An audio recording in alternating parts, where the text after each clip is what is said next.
as always, welcome to the show. My name's Chris Reardon. This is United Kingdom Talk. I've just realised I've written down all these notes and things today. I haven't put them in any sort of order. So it might be a bit random today. But then again, it always is, isn't it? Not that we've got time for much to talk about. Must do some emails as always. First of all, a complaint. Well, two complaints. Two complaints today. The first from a young lady called Laura via the YouTube thing, Mimosis, okay? Who writes, I've watched many of your videos as I work from home. That's always, isn't that fantastic to be able to work from home, don't you think? I mean, doing this show, if you didn't know already, this studio is within my own little house, my own ex-council home here in Bracknell in Royal Berkshire. That's where I think it's always marvellous to work from home, Laura. Tell us more about your work from home, because we don't know what you do. And she says, but this video has got my blood boiling. Oh. I know people from down south tend not to like people. This is her email, okay, not mine. Tend not to like the people from the north. But I thought you were better than that. I must say, I am one of the first to take the mick out of myself. However, when I saw how you described the people from the north as thieves, I didn't find it funny. And that's all she writes. And that's, as I say, from Laura, known as Mimosis on YouTube. Well, Laura, this programme has and always has been a bit of a laugh. Okay? Not necessarily at anyone else's expense, but generally taken with sense of humour. Now, a lot of the bits and pieces I tend to direct at myself. You may have noticed that. The continuing poof jokes and that sort of thing. When people come up to me in the pub and say, oh, look at that, is that old poof over there? I am amused by that. I have that sense of humour. And I have to say, the last thing I would ever want to do is offend someone. And I'm finding it hard to believe, if you are a regular, you say here you've watched many of the videos, if you're a regular viewer or listener, I'm finding it hard to believe how you would find that offensive, knowing by now, if you've watched so many programmes, how I am. I laugh at life. I don't suppose for one moment that anyone up north is any better or indeed worse than anyone else. We're all the same. This programme is about sharing stories, having a bit of laugh, laughing at life. Because let's face it, we need to laugh at life, otherwise we'll all be in tears. Economy-wise, financially, health-wise, all this business. And it was meant as a bit of a laugh. Because it was meant as a bit of a laugh, I'm not going to apologise. I'm afraid you took it the wrong way. All right? Please, look at this show with a sense of humour. I don't know how old you are. I didn't look at your age or anything like that. But I find people nowadays have lost that sense of humour. The ability to laugh and smile. What happened? Sorry, I've got a bit of a... Oh, that eye's gone all blurred suddenly. My left eye's gone all blurry. Hope I'm not about to cry. So there you go, Laura. No offence meant. I'm just trying to make you laugh, that's all. Do you really believe that I think all people from up north are thieves, especially when so many of my friends live up there or indeed have moved, and indeed some of my family's up there? None of them are thieves. We've got plenty of thieves down south here. And most of that particular part of it, if you'd watched the whole show or listened to the whole show properly, you would have understood was directed at my very dear friend James Dean, who does exactly the same to me on his show. Okay? So there's the explanation. I don't offer an apology on that one, because I didn't go to cause offence. Had I have done something wrong, I would have said sorry. But that is my explanation of that show, all right? And incidentally, welcome to the show. It's the first time we've heard from you, Laura. Thank you very much. The second complaint comes from Millie. Remember we had her on the show a couple of weeks ago? Our good friend Millie. Millie in the... Hope you don't mind me referring to you that. Millie in the motorised wheelchair. She's dangerous in that, I'm telling you now. She is dangerous. Now, you see, going back to that email there, Laura, disabled people like Millie might be offended by me saying something like that. People in a motorised wheelchair, Millie in a motorised wheelchair who goes too fast and damages people. But I guarantee she won't be offended. She will be sitting there laughing. None of this show should be taken with... The whole show is a bit of a laugh, except for the serious bits. And we do have serious bits now and again, don't we? Eh? A couple of bits in this show, coming up later. Now, Millie sends 2 emails. First of all, the message of complaint from Millie in the motorised wheelchair. You don't mind if I call you that, Millie, do you? Eh? Kiss, kiss. I'm sorry, lovey, she says, but in my opinion, the stubble you had a couple of shows ago must go. Do you remember I had a bit of stubble? I've shaved today. Look, I'm clean shaven.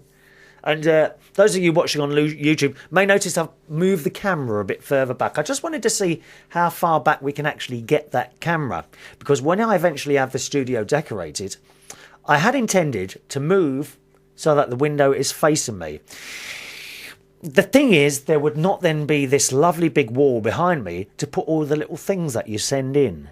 And all the things behind me at the moment, obviously if you're listening to the show, you can't see them. But I put up there photographs and little Christmas gifts. There's the plate from Southfork that Susan so kindly sent. And other bits and pieces. If I move round, I'm not going to have that wall. And that's the thing. So I have a feeling that I'm not actually going to move it all around. Everything will kind of be in roughly the same place as it is now.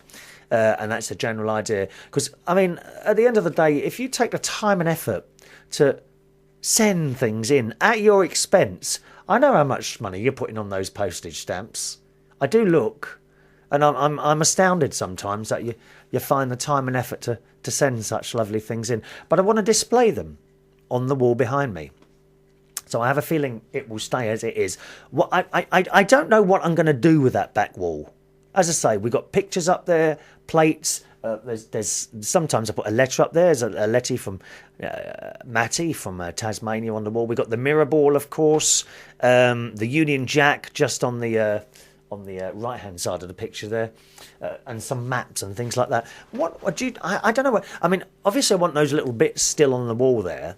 But what else? Do you think a black backdrop? I've got a lovely, thick black curtain in my in the spare room. It's not actually used. It's folded up. I'm not quite sure where I think I got it years ago, but it is jet black. And I'm kind of thinking to put that on the wall, then some shelves, and then put the other things around it. What do you reckon? Or have you got any better ideas? We must, of course, have the Union Jack up, because this is United Kingdom Talk. But if you've got any other suggestions, I'd like to hear about them. The email address is chris@unitedkingdomtalk.co.uk. chris@unitedkingdomtalk.co.uk. Anyway, back to this email. Yes, Millie didn't like the stubble I had. I thought I looked quite rough and ready, Millie, but so that's the complaint from Millie. I'm sorry, Millie. I've taken... Well, I was going to say taken leave of my senses. I do that most of the time. I've taken notice of what you said to me, and I have had a shave. It's all gone, dear. Once again, I am a clean-shaven youngster. I think. She says, but you look better clean-shaven than you do with the beginnings of the beard. And the grey in it makes you look old. Grey? Oh, could you see that? I hate it. You get... It's true, isn't it, boys and girls? You do start getting grey hairs sprouting everywhere. I think you know what I mean. Oh, it's not nice when you found that first one, you know, down, you know. Oh, it's worse. I mean, you can almost understand when you get the little grey hairs in your head, but anywhere else and it's just dreadful. Who's got grey hairs anywhere else? Tell me by email. She says, and that won't do because you aren't old. Thank you, Millie. I know I'm not old. I just feel it sometimes. On another note, I've got some exciting news for you. As it stands now, it looks, although I will be coming to the UK in September, we would leave America on the 8th of September and get to the UK the next day as we'll be flying. Well, I didn't think you'd be walking, dear. Or coming in your wheelchair. Those batteries won't last that long, my love. Can you imagine coming by wheelchair all the way to the UK? How would you get across the water? Maybe there's a little boat that you could put in there. But the batteries would go flat on that chair, my love, and you wouldn't be able to go over anyone else's foot like you did in that restaurant. Well, did you? She says we would be in the UK until the 29th of September. That's a fair old holiday, isn't it? I would very much like to meet up with you in person while I'm here. Perhaps a cup of tea somewhere or a meal. Would that work for you? Yes, of course it would. I would also plan to come to your karaoke night. And she says, how the hell do you spell that anyway? Well, it's not K-A-R-O-K-I, Millie. Come on, girl. Come on. Have you got a spelling checker on your email? It's K-A-R... I can't spell it myself now. A-O-K-E. K-A-R-A-O-K-E. All right? I'll see if at some point I can get together perhaps a little bit of audio and video of the karaoke night. That might be quite nice to see what people do. I don't know, why is this? I've got an eye going all blurry tonight. I don't know why that is. There's nothing in it. How strange is that? I wonder if it's the lights in front of me doing it. I don't know.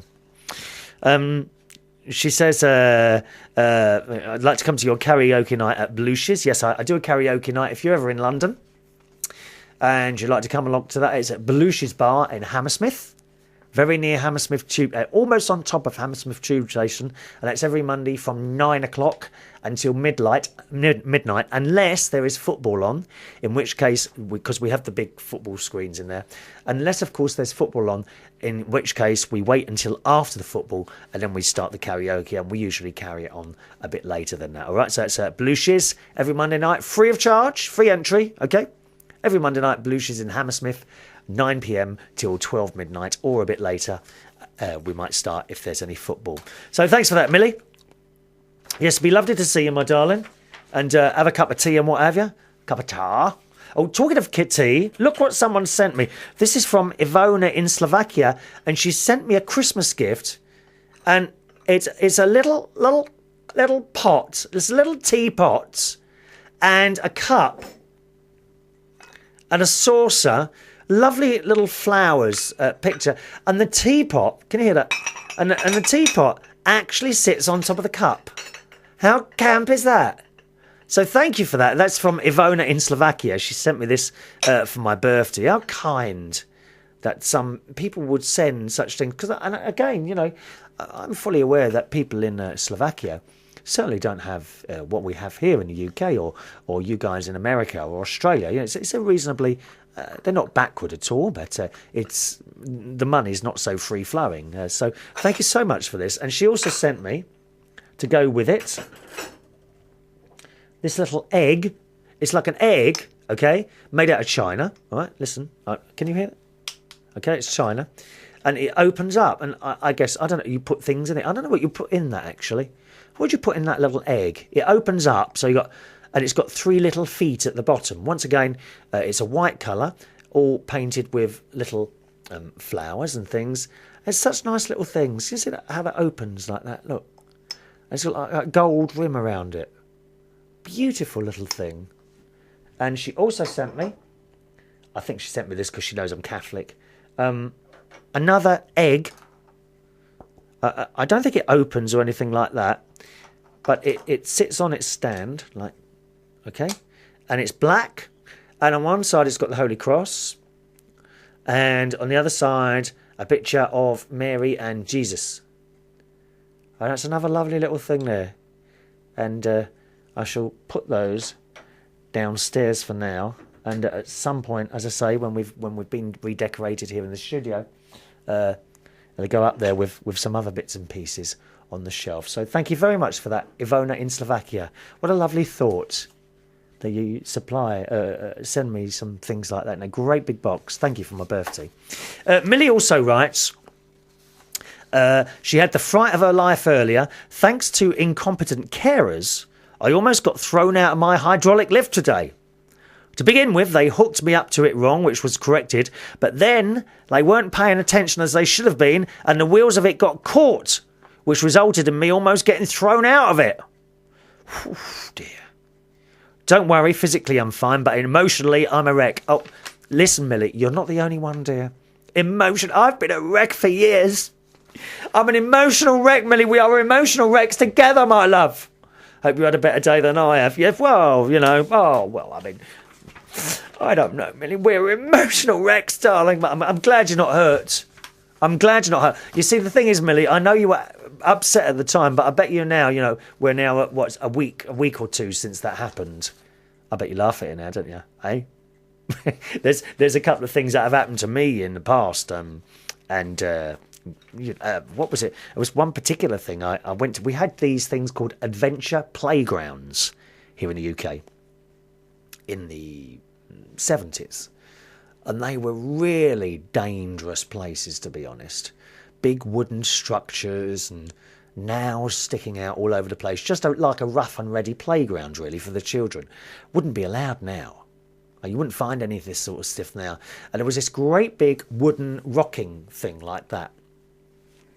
How can I describe it? You know those big boat type things that you get in fun fairs and they rock backwards and forwards and they're on great big A-frame things. It was like that, but it was kind of made out of wood and it was horrendous, this thing. You get splinters. You get splinters all over the place in this adventure park. And I was on this thing and it was moving. I was about, let me think, 63, 73, so about 11 or 12 at the time. And I thought it'd be a good idea to try and hang on the side while it was going backwards and forwards. And indeed, I got to the side and then I forgot this thing was coming back and it hit on my hip, hit the other wooden part, and I fell onto the ground and I had the most massive bruise you have ever seen in your entire life on my hip. And quite honestly, it could have been an awful lot worse. But now I think about it, I don't know, how stupid was I to do something like that? Huh? I know, I can see the serious side of what you have here. I'm glad you're all right, my love. But, imagine being thrown out of the lift like that. Dodgy, my love. Sack your carers, dear. Get new ones. There's an email address to the show. It's chris@unitedkingdomtalk.co.uk. chris@unitedkingdomtalk.co.uk. Let's hello to Kat and David on the Isle of Wight. How are you two? All right, they sent me those lovely things from the Isle of Wight. Again, some of the bits and pieces you sent, you'll find on the wall there, Kat and David. Hello, Chris. We watched your show for the 24th of February, and we saw you held the plate and mug up. We're glad you like it, Chris. Can't wait to see you open the second one. Oh, well, we did open the second one there, of course, which was these lovely... I've still got it in here. I must... Trouble is, once stuff gets into the studio, it tends not to move, and I've got to continue moving stuff out of here, ready for when my niece comes to decorate it. Her boyfriend's home now from his because he goes away to work, and I would have thought they'd have rung me now with a date, but they haven't. So I'm worried now that it might not actually happen. I might have to get someone in and do it. I'm not doing it myself. I can't stand it. Oh Jesus, I cannot stand house decorating. I absolutely hate it.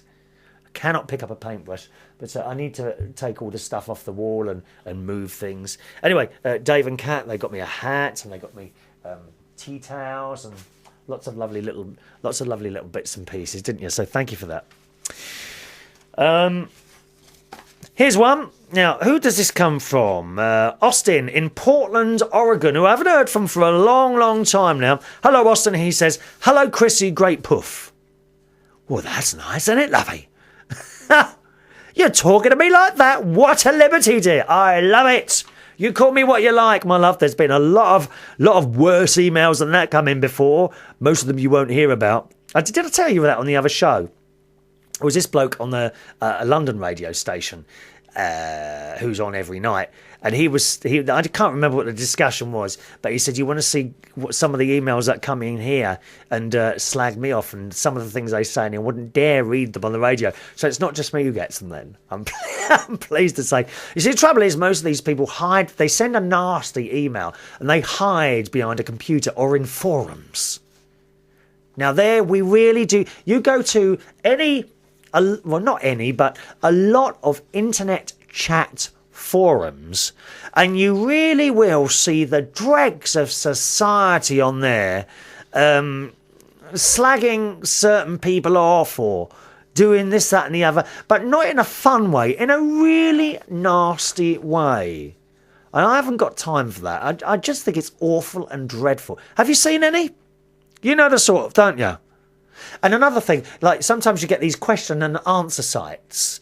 It could be for, I don't know, Ford cars. Let's take Ford cars. There might be a user forum for Ford cars. And as usual, they've usually got rules and regulations. You're supposed to read all these, aren't you?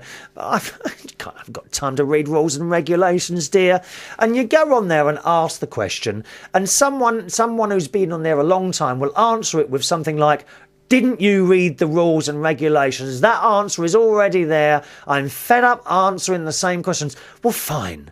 Don't join in anymore then, you miserable git. I just hate that, don't you? You must have seen them on there, the chat forums, and how vile some of these respondents are to questions or comments. They're absolutely not. And these people, you never see them in public. They hide behind their sad little computers, don't they? Eh? Giving it all out. They really do. And it's just nasty. Anyway, back to Austin's email. He says, your show a couple of weeks ago on the 17th was brilliant. Thank you very much. He says, I've been listening to your shows since 2005. My God, you're not dead yet? Dead from boredom, I mean? Eh? Most people would have died from boredom then. 2005. Can you imagine putting them all one after the other, Austin? Would you be able to cope with that? I bet you wouldn't. He says, I can tell how much more comfortable you've become with your audience since then. Well, I don't think I have an audience. I consider you friends. Sort of. Not like audience. Because you join in, don't you? Everyone joins into this. Okay, there's plenty of people who don't join in. They're quite happy to sort of sit back and kind of just watch or listen. But I love people, love the joining in, the going tos backwards and forwards all the time with the emails. He says, I don't mean that you ever seemed uncomfortable, just that listening to your show has become less like a talk show and more like stopping at a gay neighbour Chris's house to have a beer and a chinwag. Tuesday's show on the 17th was one of the finest examples of that. You did seem a bit hyper though. Too much caffeine. Did I seem hyper? I don't know why that was. No, don't know, Austin. But it's always been to me a bit like that, having a chat over the garden fence. It's nice. I put my foot in it today though. Oh dear. Yeah, I was downstairs cleaning my wheelie bin out. Do you have wheelie bins in America? Okay, they're like great big bins and they're outside your house. And the idea is you put the rubbish in with them and they take it away and they're on wheels. And you, at the said day, at the specific time, you have to put your bin in a certain place for the binman to come and collect it. Otherwise, they don't collect it. Oh, it's all political, but that's how it works. Anyway, we've had these now for about, I would say, 6 or 7 years. And I don't want you to... Look, you must promise not to tell anyone this, okay? I'm going to share something with you now. Promise me. It's just us, okay? I've never washed it out. I'm sorry to tell you that, but I've never washed it out. Now, I actually have 3 wheelie bins. There's a green one where stuff that can't be recycled goes. So what tends to happen with that is you have like bin liners at home. So you put your stuff in a bin. When you have a full bin liner, you tie up the top or, whatever to the top, and you put it in the green bin. So it doesn't sort of leak out everywhere. I have a recycled bin or a recyclable bin. And in there I put tins, plastic bottles, and paper. You can't put every plastic... The stupid thing is with this, you can't put in any old plastic bottle. It has to be recyclable. So, you know the plastic trays, things like margarine tubs, you can't put that in there. They go in the other one.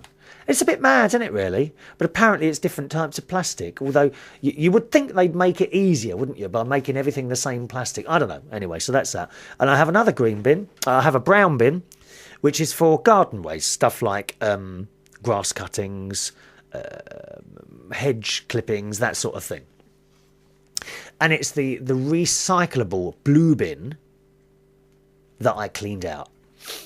And what I did, I got a couple of buckets full of water because it was smelling. I'll be honest, it was smelling. And the bottom, you couldn't see the bottom of the bin anymore. It was just like crud in the bottom, you know, black crud and stuff which had collected over time. And also there was a couple of tin can lids that was stuck to the bottom. I thought, no, that's got to be clean now. So all I did, it actually didn't take long at all. I got a couple of bowls of very hot water. And some floor cleaner, Flash floor cleaner, and it had a lovely smell to it. So I put that in, left it in there, went and had breakfast. So I come back about 20 minutes later, and I got the floor mop. I've got one of those string floor mops, and I give it a good clean like that. And didn't take long at all, really. Anyway, while I was doing that, and it's lovely and smelly now. You see, why am I cleaning my bin? Because it was dirty. Now, there are people that come round and do those. That you can pay someone to come and clean your bin. The only thing is, it's a bit like window cleaners, and they insist on coming round every 6 weeks. Well, it doesn't need to be blooming well cleaned every 6 weeks. It's like the windows. Okay, now I wash my own windows. Okay, it takes me a lot longer. It takes me a lot longer than it would do to the window cleaner that used to come here. Well, I sacked him years ago. Oh, he took the mick. It suddenly went up £1, dear. I thought, I'm not paying that. Sacked him. So I do them myself now. I tell you what, I don't do those windows more than 3 or 4 times a year. I don't. They're not dirty now. They're fine. And when you get a window cleaner, every 6 weeks they're around, aren't they? Can I have some more money? Oh, dear. You think it's growing on trees round here, dear? Well, it's the same. It's the same with the bin cleaners. Every month or so, they want to come round and clean your bin. Well, it doesn't get that dirty, dear. It doesn't. So I cleaned it myself. And it's, how much is it to clean a bin? £3.50 per bin. Well, I've got 3 of them, dear. That's £10.50 just for shoving a bit of water in. It's for that's what it's for, lazy people. Don't start emailing me in and say you haven't got time to do them. You find time at some point. You don't have to do it every blooming week. Once or twice a year, that's when you clean that bin out, and then do it properly, and that's it. Anyway, I cleaned this bin out. Oh, it looked beautiful, and it smelt beautiful. It was like a brand new bin, it really was. Now, the point is, while I was doing it, this is where I put my foot in it. The lady from next door, oh, she's lovely. Lovely lady, Christine. No, it's not Christine. It's Karen. It's Karen. Years ago, my dear neighbour, you couldn't wish for better neighbours, the pair of them. It's Dave and Karen. But I moved here in 1992, and Dave was married to someone called Christine. And I've never been able to get her name out of my head. And we were having this whole conversation about people and... I can't remember what we're talking about now. I was talking about one of the other neighbours. Yeah. I had to be quiet here in case anyone's listening. But one of the other neighbours, I mentioned him last year, and he chucks rubbish out the front. It really annoys me. Because every week I go around with my carrier bag, picking up crisp packets and things, and it takes 5 minutes. And you don't know where it's really come from. It's usually children and that. You know, they haven't been brought up correctly, I'm afraid. You know how it is. They haven't been brought up correctly. And they have a bag of and then just throw it on the grass. I just hate that. I just hate rubbish. So once a week or so, I just walk around my house. Takes no more than 5 minutes. Pick up any bags. Sometimes there's none. Sometimes there's 1 or 2. And the other thing is the people that come home at night and you find beer bottles just chuck there. You know, no respect at all for people's properties.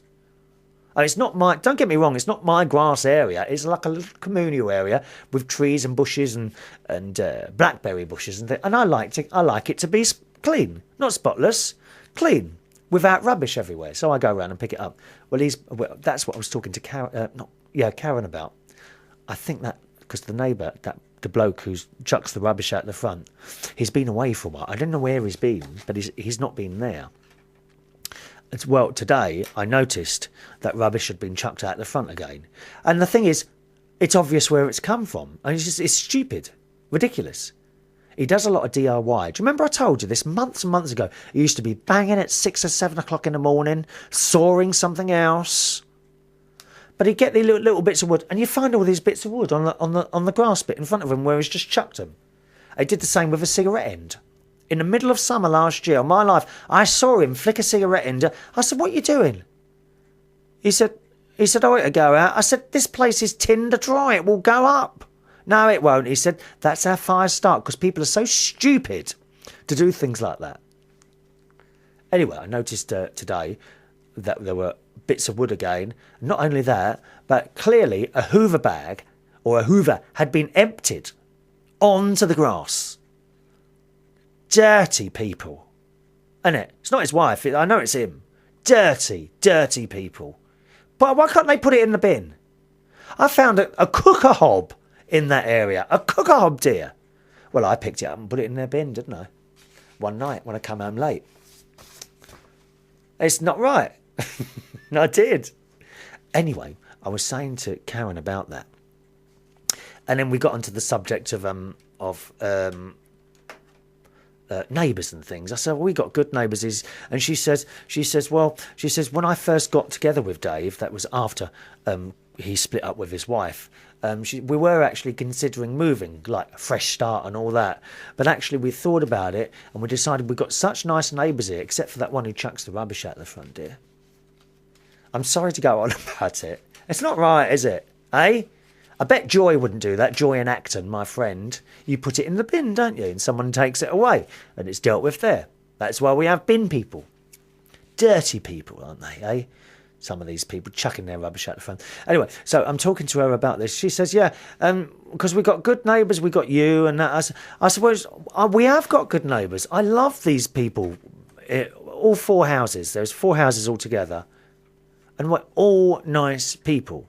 Incidentally, the one who chucks the rubbish out, he's not one of the 4 houses. He's slightly over to the other way, right? And she said, "So we decided not to move." I says, "Well, I've got to say," I said, "you two are brilliant. I've never ever heard them make any noise since I've been here. And that's even when Dave was with his wife and they had the family of 3 children. Never ever any noise, except from the boy. Whenever they went out, there was a bit of noise from the boy. But he's grown up and he's gone now. Never get anywhere." And I said to her, "I hope you've never heard my noise at all, or me making noise. I know I do sometimes record things late at night, like 2 or 3 o'clock in the morning." She said, "We've never heard you." I said, "Good." I said, I'd be horrified if you did. And I said, "I've never heard Dave since I moved here in 1992. Such a brilliant neighbour. When I go away, he looks after the house. I think the alarm went off one night, and because I got an alarm on the house, and he got out of bed, and while I was away, he got out of bed and walked around the house just to check there was nothing happening. It was a false alarm, fortunately. But you couldn't wish for better neighbours. And then as she walked off, why was it I talked to her? Oh, because I'd been to Argos. I had to get a little plug adapter. And there was a woman in there, and I thought it was her. All I saw was the back of her and the hair. And I said, "Was you in Argos earlier?" She said, "No." And that's why she came over and started talking while I was washing the bin. I said, "Oh, I couldn't remember if it was you or not." I get confused with people. And then after the whole conversation, as she walked off, I said, "I'll see you soon, Christine." And of course, that was his ex-wife's name, wasn't it? And I thought, oh, no. And I said, I'm sorry, Karen. I meant Karen." She says, "Oh, that's all right." But I just thought, oh, no. You know what you mean when you put your foot in it and you wish you hadn't said it? I don't know how I tripped up like that. Anyway, back to this then. I've lost the place now. I've been going off for so long. Here, you do. He thought I looked rather hyper a couple of Tuesdays ago. No reason for that. I do drink a lot of tea. When you say caffeine, I must have 4 or 5 very large cups every day. I think it's a pint mug, so I must have 5 pints of tea a day. Well, you've got to replace the blood that's leaking out all over the place, haven't you, dear? Eh? Austin says, Cheers for you for keeping the show going for so long, for improving it, and for increasing the number of times a week that we get to hear all about your lymph hyacinths, waning crushes on celebrities, and other puffy stories. I'm still waiting for my phone call from Cristiano Ronaldo. I may have to dump him as well. We've already dumped Justin Timberlake this year because I got fed up waiting for him to call. Cristiano Ronaldo, it's him I'm after now. Nothing so far, I'm afraid. You believe me, you will be the first to know, boys and girls, okay, if I get a phone call from him. Unless, of course... Oh, hang on a minute. No, I've just thought. He may ring and say, look, I'm happy to go out with you, but I don't want anyone knowing. I understand that. You know, footballer, famous, television, all that business. We don't want the news of the world or the sun getting hold of the story, dear. Because it will be blown out of all proportion. All it was a quiet, innocent drive, two people that like each other, down a very dark country lane late at night. That's all it was. He may ring up and say, I'm happy to see you, but can you keep it quiet? He'll come undercover, won't he? He won't come in his Ferrari or his Bentley. No, he'll borrow one of his mate's cars. I don't know, a Peugeot 205 or something like that. Yeah, that'll be it. He says, now for something completely different. I was glad to hear that you've started using Twitter. Yes, I am on Twitter now. My Twitter name is Chris Reardon UK. If you want to join me on Twitter, Chris Reardon UK. I'm on Facebook as well, Chris Reardon London. Facebook is Chris Reardon London. Join me on either two of those, okay? And he says, but when you said you didn't really see the point, I thought I would write in briefly to talk about the difference between social networking and micro-blogging. Besides, I haven't written for ages, so it was about time. Yes, it was, Austin.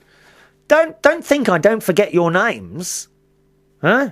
As soon as I saw Austin from Texas, I knew it was you. Texas. Facebook, which I know you use and enjoy. Well, I do now. I didn't at first. I found it incredibly complicated, Facebook, but I'm all right with that now.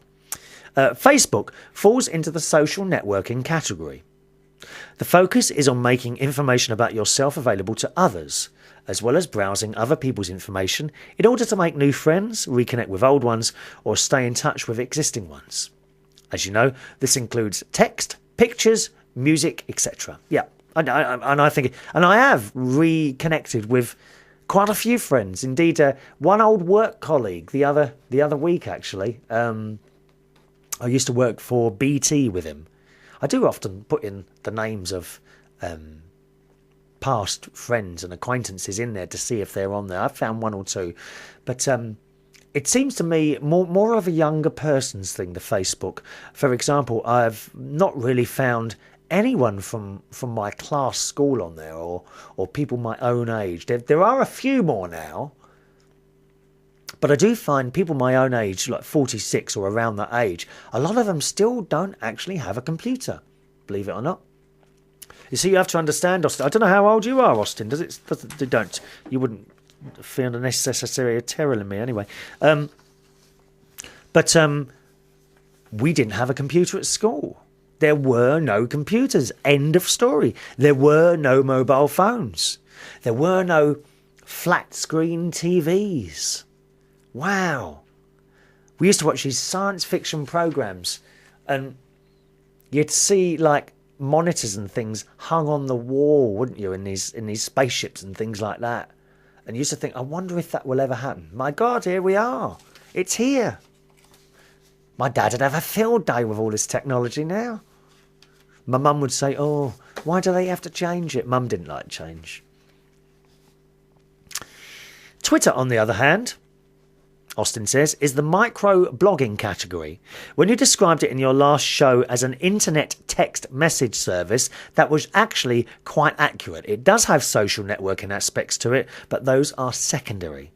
At its heart, Twitter is a blogging service that emphasises portability and brevity. It comes far short of Facebook in terms of finding people or increasing your own public visibility, but this is intentional. Now, I'll be honest, I'm not keen on Twitter. I have been a little bit like a sheep in this case, and because a lot of people were going on it, I have followed them onto it. And that is the only reason. I will try and keep it updated, usually to whatever, not necessarily whatever I'm doing. I know some people, like, they live on the Facebook, don't they? They absolutely live on there, telling you when they're going to the toilet, when they're having a cup of tea, when they're going to have a shower. I just generally use the Facebook, yes, to find friends, and Twitter, but really to advertise what I'm doing at a particular time. For example, there's a new show up, or I've uploaded a DJ mix or something like that. My Twitter is, I'll tell you my Twitter, Chris Reardon UK is my Twitter. Chris Reardon UK, all right? And you can see me tweeting on there. I quite like that, tweeting. Twitter's usefulness shines brightest when you've already got an existing group of friends and family with which you use. You, Chris, just so happen to have an existing group of friends and family. That's us. Hi, we're all waving. Hi, I'm waving back now. Wave at me. Come on, wave. There are about 20 people following you at the moment on Twitter. Doug and I are among them, and we would be sad to see you stop using it. No, I'm not going to stop using it. I'll see how it goes for now, okay? We'll keep that going and see what happens. Doug says that he uses Twitter in his Firefox browser, which is how I started as well, but now I use it entirely on my cell phone.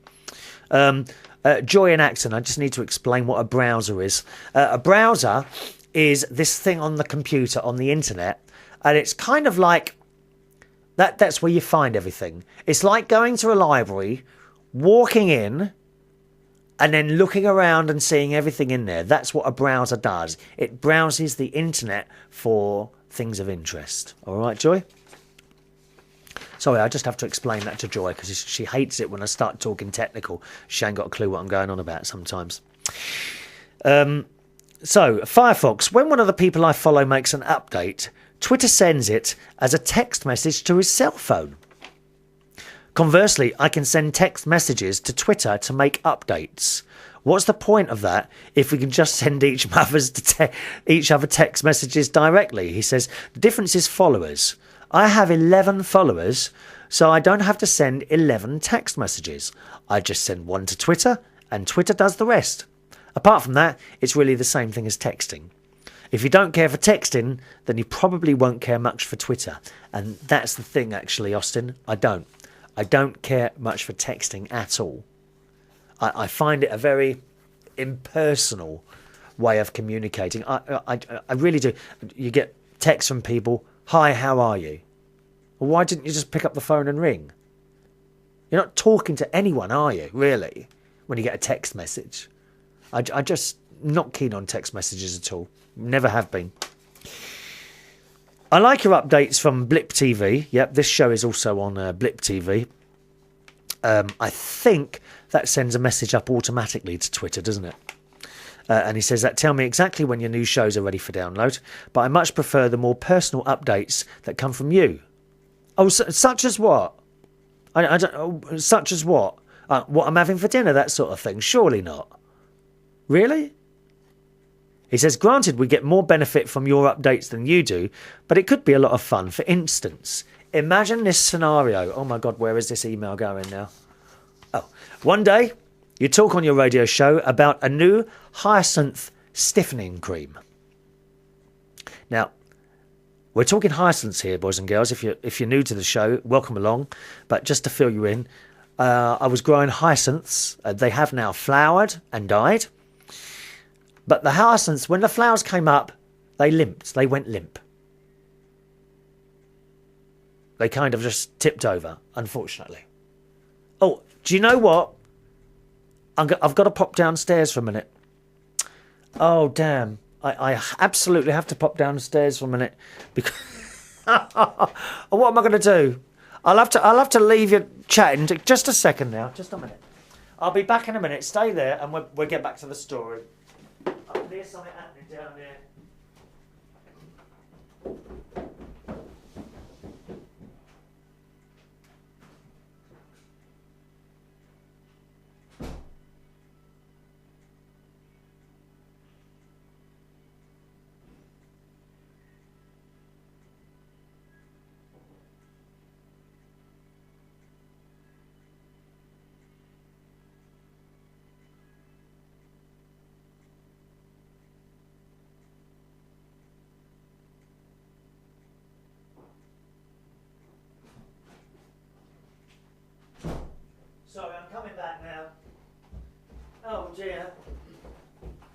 my word.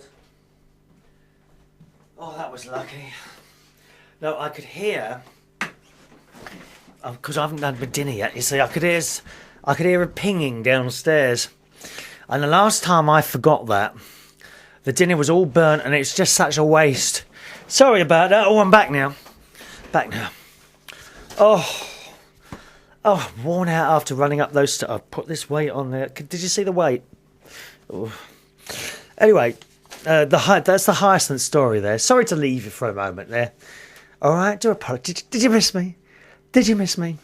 Hyacinths, yes, and these hyacinths grew and then they kind of limped over. And we couldn't understand why they wouldn't stand erect. And Austin says, one day you talk on your radio show, this is to do with Twitter, about a new hyacinth stiffening cream that's been advertised, and mention that you'd like to go out and give it a try later. As always, your loyal listeners and friends will be on the edge of their seats, and my edge is worn ragged.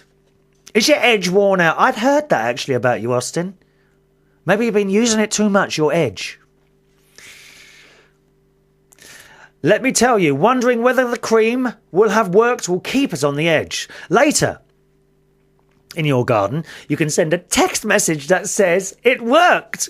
My hyacinths are absolutely rigid stiff. Those of us following you on Twitter will then be able to sleep more easily that night, knowing that when Cristiano Ronaldo comes to visit you, he won't have to deal with anything limp. I should hope not as well, dear. Let me tell you, if he does visit, there won't be anything that's leaning over in this house. I'm telling you that now.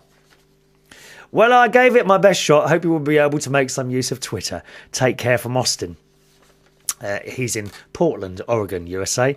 And he also says, P.S. If there's no such thing as a hyacinth stiffening cream, then try hanging a Cristiano Ronaldo calendar near them. I'm sure they're straight and right up.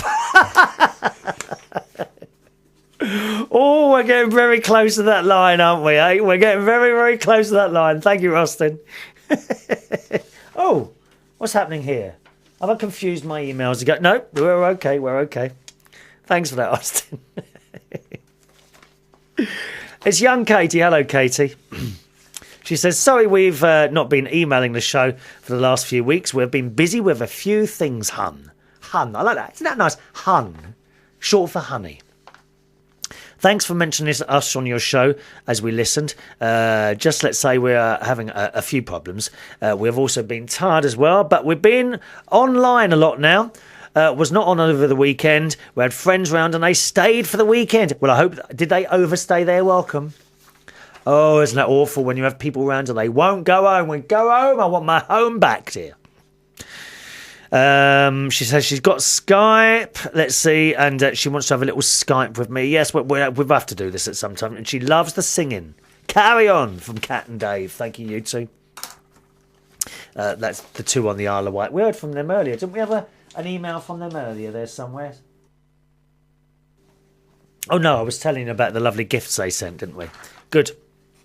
Suko's here. Hello, Suko, in New York. Don't hear from you much anymore, Suko. Oh, you're in Florida, aren't you, at the moment? Oh, you're probably back now. She's been in Florida on holiday. Yes. Dear Chris, please thank Susan for answering my question about the cats. Do you remember? Because she wasn't sure whether to get a carer in for... Well, not a carer. It's going too far. Well, she wasn't sure whether to get someone to go into the house to look after the cats while she was away, or whether she put them in kennels. And Susan says you're better to leave them at home and get someone to come in and feed them. They'll be happier there. And I totally agree with that. Please thank Susan for answering my question. I value her opinion. May and Jasmine are both healthy cats, no cystitis or any other health problems. We'll be away for 5 days and several friends will check on them, including 12-year-old Robert, who the cats know, so I'm pretty comfortable about it. It's the longer vacation we are planning in the summer that has me concerned, but I think they'll stay home. The short one will be a good test. Tell Susan I love the idea of leaving the pets' messages on the answer phone. Yeah, because Susan suggested that... let me get my bin, just a minute. Oh, drop paper in. Susan suggested that Suko rings into the house, so that and leaves a message on the answer phone, and the cats will hear her voice. I think it's a brilliant idea. I really do. Thanks for that, Suko. Hello, Wayne Anonymous, who says, on the subject of the asthma the other week, Chris, while I was listening to your description of your breathing problems, I noticed that you stated you had the beginning of the symptoms after a busy night at Belushi's in Hammersmith. The reason I bring this up is because I am very allergic to some perfumes, and just walking past a woman or man who is wearing an offensive perfume or cologne will start me sneezing, eyes watering, and a loss of my voice. I'd not heard of this allergy before. Since the club was busy, you may have been exposed to any number of cheap imitation perfumes that will cause breathing irritation. Actually, that's that sort of place. That would make sense. That is the sort of place where they would be wearing imitation perfumes, probably are not the real thing. The expensive perfumes and colognes are made from a fish oil-based material that does not cause allergic reaction. The cheap knock-off brands use any number of chemicals for their base material and do cause serious reactions in some people. As the initial onset appears to have been after a busy night in a crowded club, I'll put my money on cheap colognes and perfume being the beginning of your night of horror. You could be right there, actually. That hadn't even crossed my mind. To be honest. He also says, when the air temperature becomes quite cold during the winter months, some people have to wear protective face masks to help prevent breathing problems. You may want to ask your doctor about this when you have your asthma checkup. So thank you for that. Yeah, I've had that already, the asthma checkup, and it was fine. No problems at all there. All right, thanks, Wayne. Where are we going to now? Let me have a quick look. So we've got to get another couple in before we finish the show today. I printed. Oh my God, Suko! I've printed your email off twice. That is terrible waste of paper, dear. Fancy printing me emails off twice? That's wrong. Wrong. There's a few here from. Let me see. Getting confused. There we are. Right, I'm with you. Hello to Maggie, who joins me on Facebook. And Maggie says, are you the Chris Reardon of United Kingdom Talk? And I was. So I clicked yes, add friend. She says, if so, please be my friend on Facebook. It's Maggie, who you sang Oklahoma to on your internet programme. Yes, we did. Oh, Oklahoma, where the wind comes right behind the plane. I love it. Welcome, Maggie. Welcome to Facebook, my darling. Let me see.